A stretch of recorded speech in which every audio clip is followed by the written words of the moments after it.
প্রধান ওর মেয়ে খুনের ঘটনাকে নিয়ে করে গেল মজা মেয়ে খুনের ঘটনাকে নিয়ে করে গেল মজা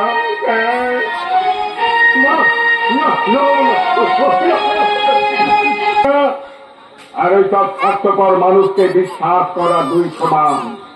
ভদ্র আচরণ করার জন্য বইয়ের শিক্ষা লাগে না পারিবারিক শিক্ষায় যথেষ্ট ওদের কথা বলতেন মাস্টার মশাই আপনাকে দেওয়া শান্তনার ভাষা স্পর্ধা আমার নিয়েছে তবে আপনাকে একটা কথা বলে দেয় আপনার সামনে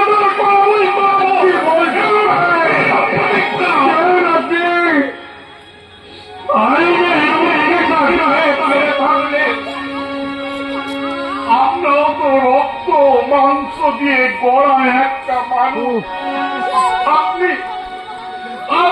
আপনার মেয়েকে হারিয়ে যে যন্ত্রণা সেই একই যন্ত্রণা ভোগ করছি আমি।